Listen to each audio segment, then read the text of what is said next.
Welcome to the 34th edition of Women's Wrestling Weekly, the show. I'm Kyle Klingman, joined by Scott Beck. Scott, if we had unlimited funds, what do you think we would do? We would start a Women's Wrestling Academy. I wish we had the funds so we could do it, but I think this would be the future of what could make women's wrestling take the next step. It's comparable to what's happening at Valiant Prep. It's kind of a hybrid of Wyoming Seminary. Some other schools are doing this, but what we would do, and I've come up with a list right here of girls that I would want to make sure are in there: Jacqueline Mazakis, Taina Fernandez, Everest Lidecker, Aubrey Krazer, Emma Bacon, Heather Kroll, Bella Williams, Katie Valdez, Violet Lazier, and Juliet Alt, her sister, Ella Palillo, Adriana Palumbo, Julie Horger, and they absolutely love the sport and they love to compete. And I think if you got all of them together, that would just build the future for women's high school wrestling. And I might even call it the Scott Dbeck Women's Wrestling Academy. What do you think? Yeah, well, I don't know if anybody would love my version of it because my version of it would be a little bit more like kind of the Soviet system or the East German system in the communist era where you got these athletes, you got them really young, you maybe tested them for athletic skills or interest in the sport. Then you kind of pretty much, I guess you'd have to pay their families, maybe like pseudo buy them, have them live at this academy and dedicate their life to the sport, which is kind of what the Soviet system was. Now, obviously, that wouldn't work in the U.S. and you know, people have a little bit more free will, but I think it's the concept of gathering like-minded individuals, training them together with a system, having great partners, educating them as well at the same thing. So it's all kind of this bonding situation and as you said, it's kind of that's kind of in little bits and pieces happening, but that would be our fantasy. And it would take maybe a few $100 million or $1 billion. You buy the coaches, the athletes, the families, and everybody endorses. This is assuming in our dream fantasy world, we have unlimited funds to do this. But I think that would be pretty good. Where this came for me is a conversation with you and Terry Steiner, but also thinking back to what Kayla Miracle said in her press conference before Final X, when just asked about Everest Lidecker, who was also competing in Final X as a junior. She said that she has a hard time getting her out. If you were to assign detention to Everest Lidecker, not saying she would, she's hanging out at lunch, picking Kayla Miracle's brain all the time. Kayla Miracle, of course, a two-time world silver medalist, two-time Olympian. She's a math teacher where Everest is. And then you have other like-minded people like that together, and you're building, and everyone's invested in this. I think it's a hybrid of what you're talking about. I don't think you could be as strict. I think you want to have the free will and have everyone there and the freedom to do it. But I think there's so many girls, and I think back to what Jacqueline Bazakis and Emma Bacon said. Why are they wrestling in the girls' high school recruiting showcase? Because they love it. And if you get those Yeah. girls together, training together, I think it could be special. Yeah, I mean, I think if you ask Taina Fernandez why she competes all the time, which probably it seems like she's done a little bit less, but probably too much for the age, because she loves it. She wants to get better. She wants to wrestle good people. So that's the mentality you want. So I mean, we are starting to do it in little fits and starts, but the same thing, back to the Steiner conversation we had, you know, just talking about Japan and the US, and one thing is what makes them kind of easier to coach maybe is that they all wrestle fairly similar styles except maybe Fujinami, and there's some differences but the US, we are a diverse country with different styles and personality and individuality, and that is what makes us great in our own way. So maybe some type of hybrid system. I don't know, but it's fun to think about though. Fun to think about, and you can't replicate any other country's formula. You have to come up with your own and No. win with it. Just like Iowa's different than Penn State, or Penn State's different than Oklahoma State. You have to win with your personality and how you're going to execute it. And I think right now, as Terry Steiner's definitely on the back half of his career, I hope he goes beyond 2028 LA. But I think we can just really start that appreciation train, if we have not already, that this guy has done wonders for the women's wrestling program, and what he's done has just been otherworldly, and how he's been able to execute this and come up with a game plan to become the second best women's wrestling country in the world. Oh yeah, he's done a phenomenal job, and he's had to do it managing within the constraints of our system, lack of complete control, understanding the different personalities of the athletes, different wrestling styles. So, number one, obviously, forgetting the fact that he was just, national champion, University of Iowa, great wrestler, great competitor, but he's, developed the system. He's learned periodization. He's looked at other countries. He's had an open mind. He's tried to incorporate training things into our style. And then he's also had to, adjust that there are things that he doesn't have control of, understanding that. It's also man coaching with a group of ladies that's different. He's worked with his female assistant coaches. So it's just, he's very adaptable and very, I think his biggest asset is his humility and that he's willing to learn and listen, doesn't think he has all the answers. He's done just an absolutely phenomenal job. And I think, I hope he stays for a long time, but whenever he does choose to call it quits, he's certainly laid the groundwork for the future of USA women's wrestling.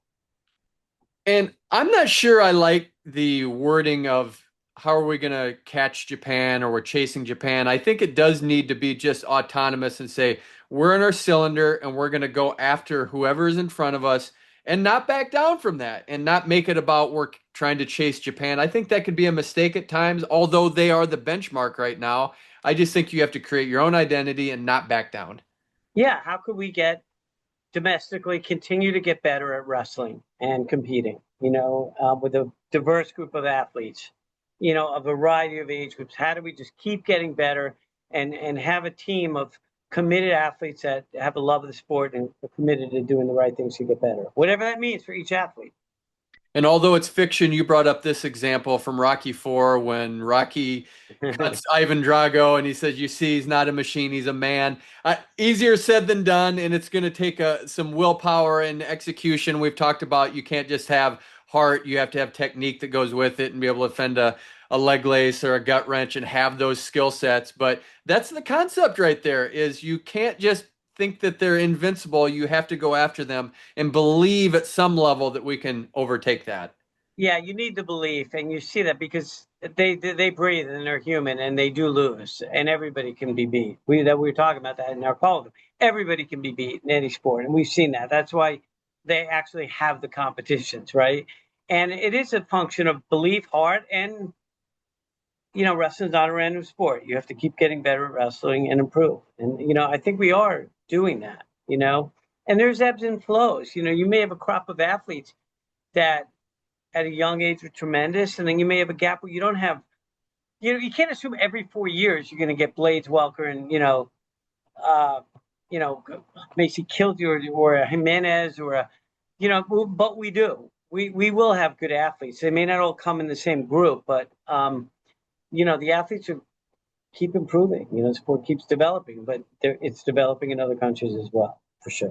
We put a pin on 2022 World Championships where the United States had one of its best teams ever. We'll just go through that. 50 kilograms, Sarah Hildebrandt bronze. Dom Parrish won it at 53 kilograms. Jakara Winchester, who was a world champion in 2019, got fifth place. Helen Marula silver. Abby Nettie was 10th at 59 kilograms. Kayla Miracle silver.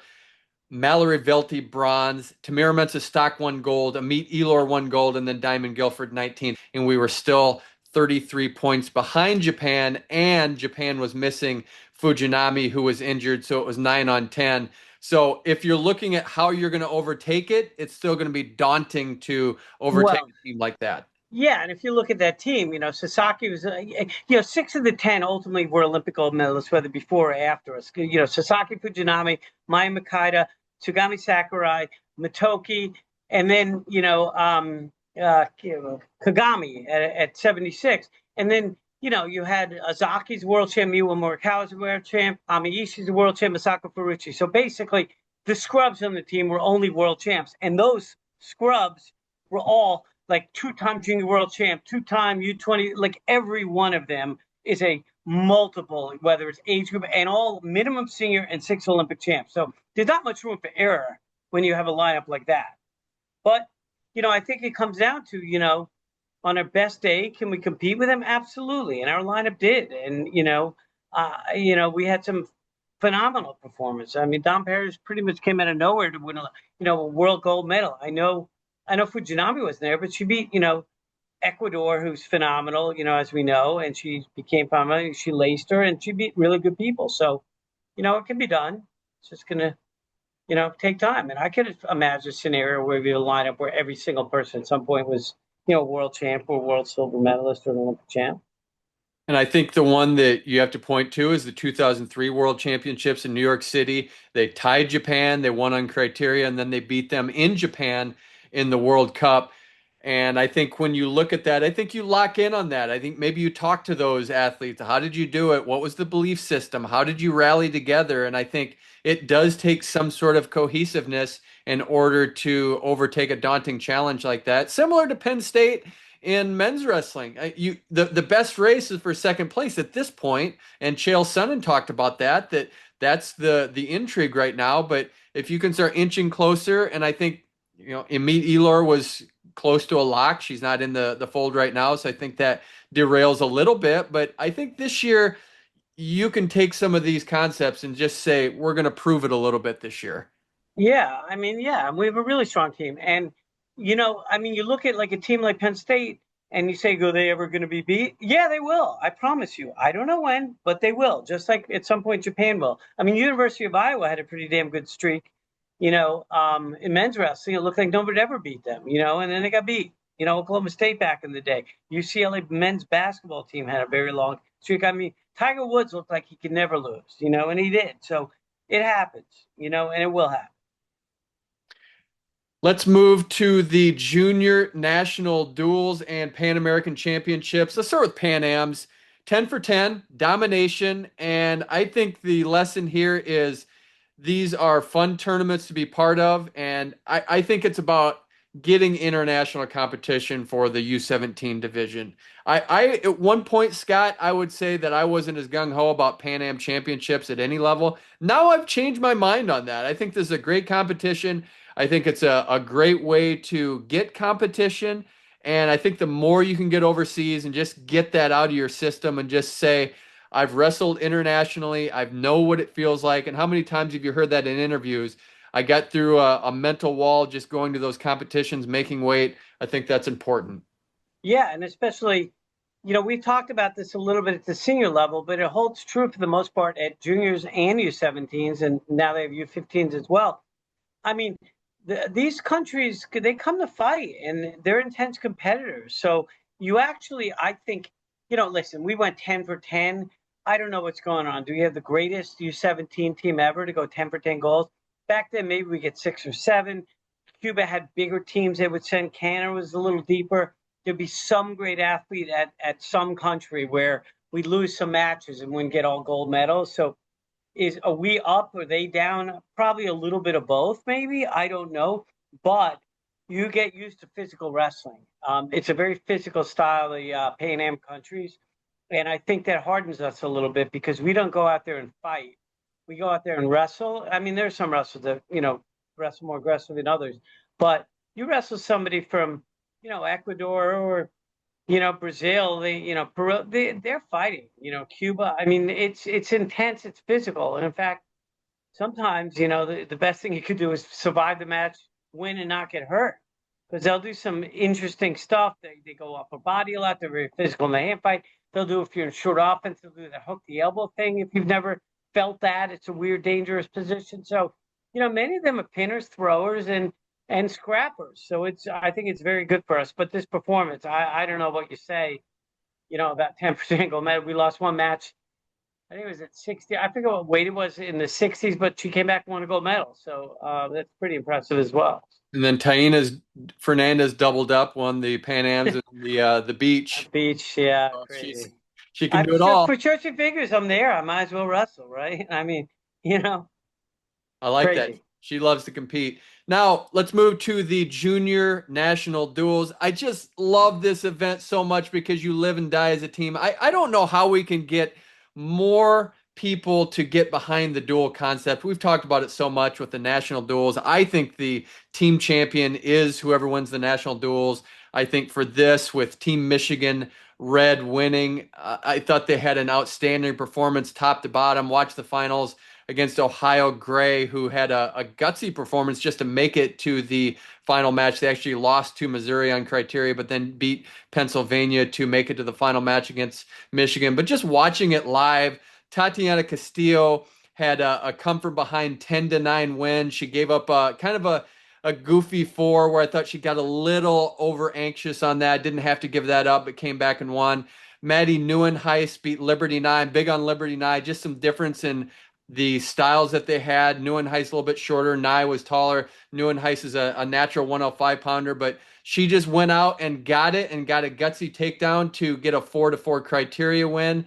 You saw a situation with Lacey Nick, who was in a back and forth. At one point, you thought Lola Barkby from Michigan could get the win, and she didn't. She ended up getting a fall, so that swings the match the other way. And then what I love here was Alexis Lazar from Michigan got this 12-2 win. She was winning 10-2, and then right at the end, she got a takedown, and she starts clapping because it's for her team. She knows what that means. They're very aware of 5 points is better than 4 points, and that if you give up technical points, that gives the other team a point.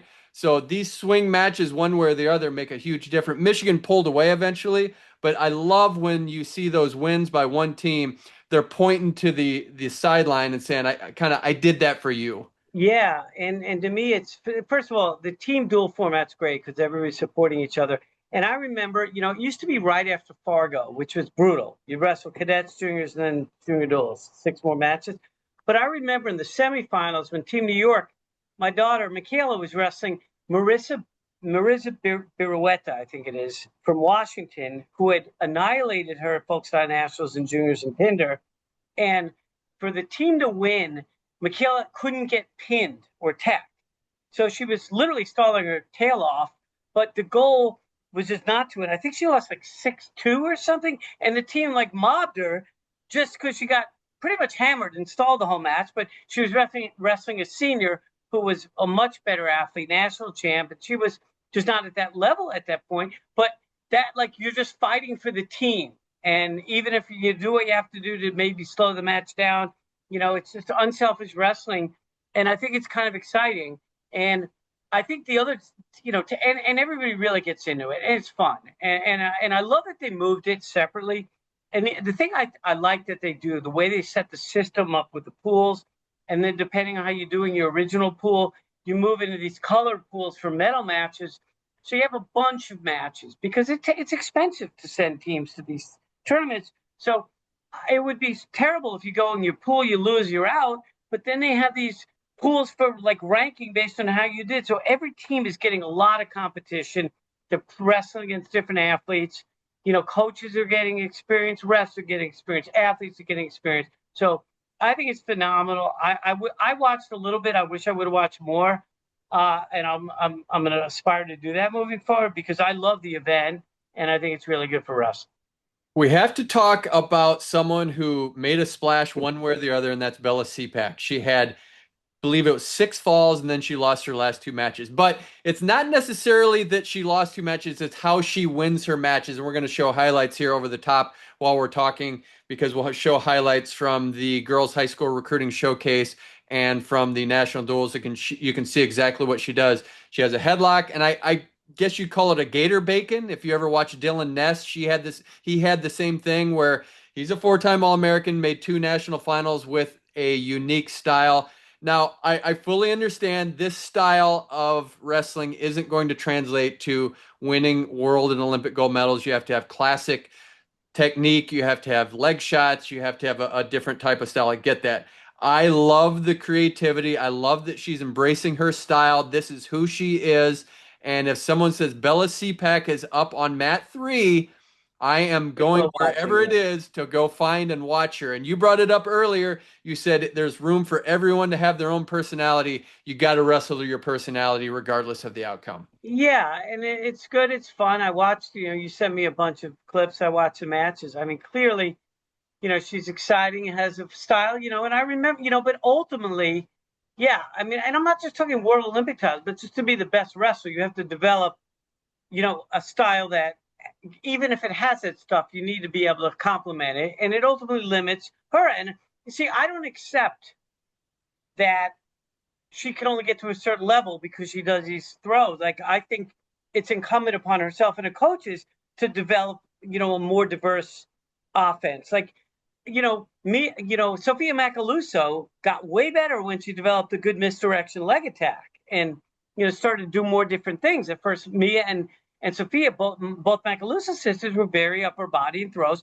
When she added some leg attacks, she got better. Now, there were, wrestlers years ago when, we were going through this, Teresa Rankin, it was, and I remember Rosemary Flores, they were headlockers. Teresa Rankin had a cow catcher, but ultimately you're just capped. So, and yeah, everybody has their own style, but I'd like to see them do that style and then add in, more attacks and development, because then you have these dangerous moves. And when people think that's all you can do, you're developing a diversity of attacks. But yeah, is she exciting to watch? Absolutely. It's fun. And yeah, I'd be standing around the mat watching her as well. But if I was coaching her, I'd force her to develop other attacks as well, leg attacks and different things. And she shoots it like a shot. She's looking for it every time. You're right. I think if you did develop the leg attacks and then you had that in your back pocket, that it could really be dangerous from And that they set vantage each point. other up. Yeah. They set each other up. They do. But yeah, I mean, it's fun. It surely creates excitement. But I don't want to accept that an athlete can only get to a certain. And I'm not talking about world titles, but their own ceiling. Just to be better, you got to keep developing and look at what you need to complement your variety of attacks or defenses.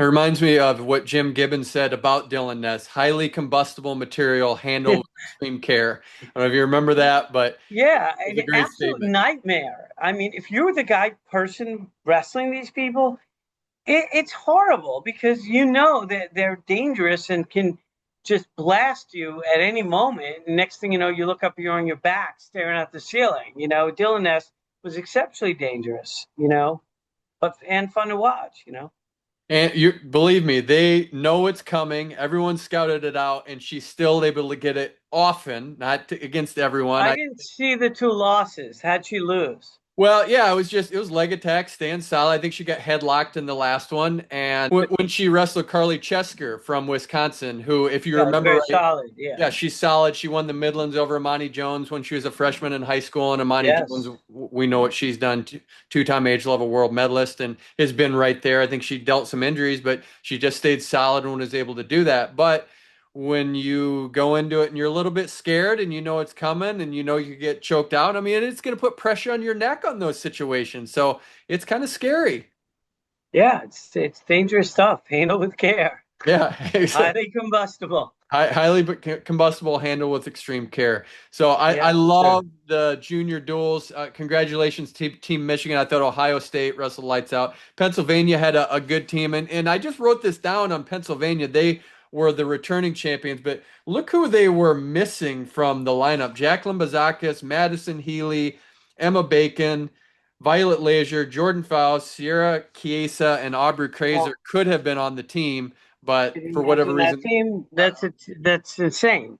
It'd have been They're all phenomenal. Yeah, that unbelievable. would be just a killer team. We didn't mention this last time, but Kenya Sloan hired as Delaware State head coach. Long overdue to make this hire. I'm a little disappointed they didn't make this maybe 3 months ago, so Kenya had a little bit of a chance to Yeah. recruit. But having talked to her, having interviewed her, she is an unbelievable fit. She's in her mid 20s and she's just got such poise, such presence.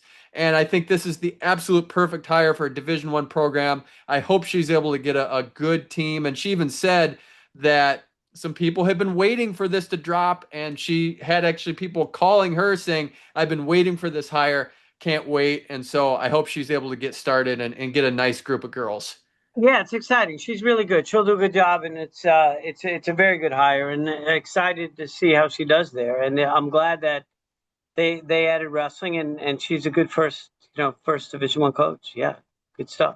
I want to go back to something you said last show, and that was just about the reactions after Final X, and that it was more relief than elation. And it just really got me thinking about how there's just so much excitement when you put on that Final X. They give you that medal, and then you have kind of that check to get to Final X. There's just so much hype leading into it that you're right. I just think it is this sense of relief that I've made this world team. It's not just one match. You have to go at noon and then again at 5. There's so much pressure. I don't think it's natural to just be elated at that point. I think you're just so relieved to make that team. Yeah, I think there's a couple of things. I think for the most part, there's obviously relief. I also think a lot of the athletes, the type of athlete that wins Final X and makes a senior world team, isn't the type of athlete that's just content to make the team. So they're already thinking ahead. I got a lot of work to do. I got to get ready now, and I want to win a world medal. So that's on their mind. And I think the other thing is, I think there's a respect element too. I think most of these athletes don't want to come off as taunting or being obnoxious. They all know each other. They've wrestled back and forth, and I'm not saying that they're in check, that they can't show their emotions, but I think there's a sensitivity not to want to be obnoxious and taunt, because it sucks when you lose in Final X. It sucks, and I think most of them know what it's like to lose a match you really need to win and want to win. And I think even probably more so than men, the women are a little bit more, I think, respectful in that case. Speaking of Final X, we forgot to show this picture last time. We'll put it up here that there was a fun supper before the Final X. The night before, you had Tanya Verbeek, you had Jason Mormon, you had Joe Norton, you had Christian Flavin from Life University, and you had Gary Mabb. So you have four of the powerhouse programs. Tarleton State, not a powerhouse, but we're going back to King. Jason Mormon won four championships there. So all of them part of championship programs. All of them were together to have supper together. So it's unique. I think that's a special thing that these are all competitors. They're all going to face off against each other. It is competitive. They're going after the same recruits. All going after the same hardware, but they're together having supper together. And I think that's a cool part of the women's wrestling space. Yeah, I'm sure there's, under little undercurrent rivalries, or people don't necessarily love every one of them, but I think as a group there's just a lot of respect, and they all know what they're all going through, how hard it is. They're fighting to be the best they can. They're athletes. They don't all have the resources that the men's programs have. So I think it's a camaraderie, and I'm sure there's undercurrents, but for the most part, it's good to see that. Yeah.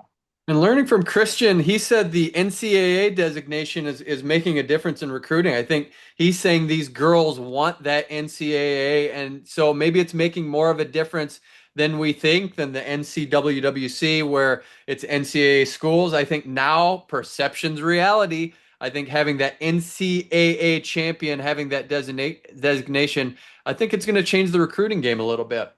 Yeah, you mentioned that, and that's the first I heard, but it's a good point. But it does. I can understand that. I mean, NCAA is NCAA, and we've never had to deal with that. Like as you said, in our wrestling world, and now that is something. And I think as more and more schools, especially as you get more Power Four schools, I think it'll just become more of an issue. And then we've talked about this many times, that we are carving a landscape out, and we don't know exactly how it's ultimately going to manifest itself, and it's going to be dynamic, and we'll see how it ultimately does play out, and maybe harder. But it's funny, even like you talk about, like the schools like with no scholarships, they've all found ways, like under extreme adversity with unlevel playing fields. In many cases, these coaches have been creative. They found ways to connect to athletes, and they've done a pretty good job, I think, under adverse circumstances, and getting, vastly underpaid.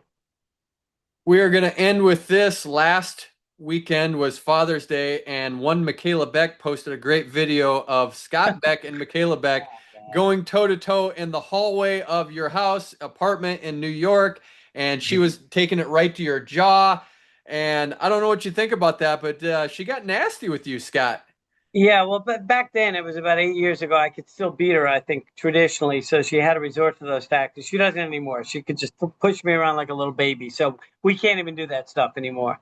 But thanks for pointing that video out and sharing it with me, because I don't see social media, so I didn't know it was even posted.